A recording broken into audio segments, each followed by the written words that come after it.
उसके बाद पुण्यात्माओं संध्या आरती, क्योंकि संध्या आरती का ही चल रहा है पूरा कंसेप्ट।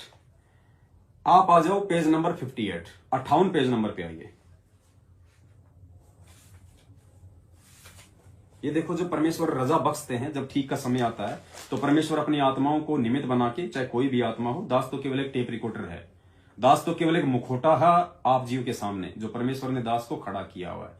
वरना दास की औकात नहीं है कि दास इन गुड रहस्य युक्त सदग्रंथों में से कोई चीज समझ सके। दास तो बेबुद्धि का जीव है, दास तो दुर्बुद्धि का जीव है। पुण्यात्माओं, ये तो आप भाई बहन हैं, परमेश्वर की विशेष प्यारी आत्माएं हैं, जो दास के पास में सबूत भेजते रहते हैं। और दास ने इस परमात्मा को केवल किसी संस्कार आधार से केवल एक रेडियो के रूप में आप जीव के सामने पेश किया हुआ है। वरना दास की औकात नहीं है कि दास ये चीजें ढूंढ सके, दास आप जीव को ये बता सके, और दास बिना सतगुरुदेव जी के आशीर्वाद से इन चीजों को समझ सके। तो पुण्यात्मा, ये आप सभी भाई बहनों पे दास से भी ज्यादा मेहर है परमात्मा की। मैं तो कोशिश करूंगा, मालिक से विनती करूंगा कि परमेश्वर मेरे भाइयों की तरह इस 2 कौड़ी के नीच पे भी रजा बख्शे मेरे मालिक। तो पुण्यात्मा, अब हम आते हैं पेज नंबर 58, संध्या आरती में पेज नंबर 58। ये जो नई वाली जो भक्ति बोध है, पेज नंबर 58। पेज नंबर 58 पे सबसे नीचे वाली जो चौपाई, आप वहां जाओ, सबसे नीचे वाली चौपाई। गरीब सतवादी सब संत हैं, आप अपने धाम, आजिज की अरदास है, सकल संत प्रणाम। ये वाणी है। गरीब सतवादी सब संत हैं, आप अपने धाम, आजिज की अरदास है, सकल संत प्रणाम। यानी आज से पहले परमेश्वर ने जिन जिन संतों की भूमिका की उसका जिक्र कर रहे हैं कि वो भी अपनी जगह आदरणीय, सम्माननीय है, लेकिन पूजनीय नहीं है। पूजनीय तुम्हारे गुरुदेव भगवान है। आजिज की अरदास है, मुझ नीच की प्रार्थना है, अरदास है, सकल संत प्रणाम। मैं सभी को नमन करता हूं, मैं सभी का आदर करता हूं, सम्मान करता हूं, क्योंकि वो परमेश्वर के ही रूप थे। लेकिन हम उनको पूज्य रूपों में नहीं गिन सकते। पूज्य रूप में हम केवल अपने गुरुदेव को ही गिन सकते हैं। तो भेद क्या दिया है परमपिता परमेश्वर जी ने? ये जो नीचे की जो वाणी है, गरीब सतवादी सब संत हैं, आप अपने धाम, फिर नीचे वाणी में ऑटोमेटिक हमारे हाथ नमस्कार की जो है मुद्रा में हो जाने चाहिए। हमारे हाथ यूं हो जाने चाहिए, चाहे भक्तिबोध हाथ में है चाहे नहीं है, हमारे हाथ यूं हो जाने चाहिए, और हमारी जो गर्दन है वो नमस्कार यानी प्रणाम की मुद्रा में हो जानी चाहिए, इस प्रकार से। और फिर उसके बाद क्या लिखा है नीचे? जैसे हम ये वाणी बोलेंगे हम 2 बार, उसके बाद में नीचे क्या लिखा है? आरती के साथ लगातार करनी है।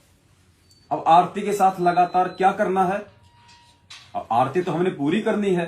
अगर यहां पे ये नहीं लिखा होता तो भी हमने पूरी संध्या आरती लगातार ही करनी थी। तो फिर यहां पे लिखा क्यों गया गुरुदेव के द्वारा कि आरती के साथ लगातार करनी है? क्या करनी है लगातार आरती के साथ?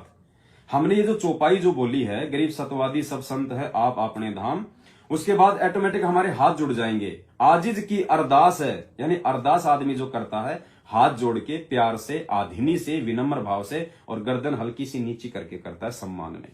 आजिज की अरदास है, सकल संत प्रणाम।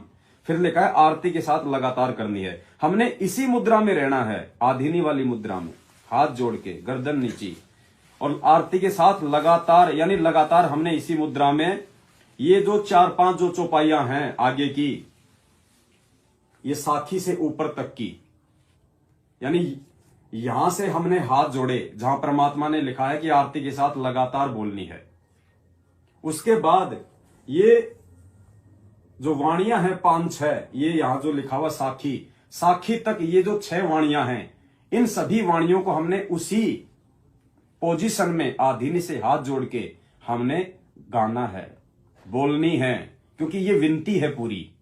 और विनती जो की जाती है, प्रार्थना जो की जाती है, वो आधीनी और हाथ जोड़ के की जाती है। और उसके बाद फिर आगे जो शुरू हो जाएगा, गरीब जल थल साक्षी एक है, डूंगर ढहर दयाल। फिर आपकी मर्जी है, चाहे उसी स्थिति में रहो, चाहे अपना सामान्य स्थिति में आ जाओ। लेकिन उस चौपाई के बाद ये गरीब सतवादी सब संत हैं, आप अपने धाम, आजिज की अरदास है, सकल संत प्रणाम। उसके बाद आगे की ये 6 लाइनें हमने उसी मुद्रा में आधीनी से परमात्मा से ये प्रार्थना करनी है, क्योंकि गुरुदेव का आदेश है कि आरती के साथ लगातार करनी है। ये नीचे लिखा हुआ है, नीचे छोटे छोटे शब्दों में, आरती के साथ लगातार करनी है। तो ये परमेश्वर ने सद्बुद्धि दी, एक भेद ये छुपा हुआ था। ठीक का समय आया तो परमेश्वर ने दासों को निमित्त बना के आप जी तक संदेशा पहुंचा दिया है।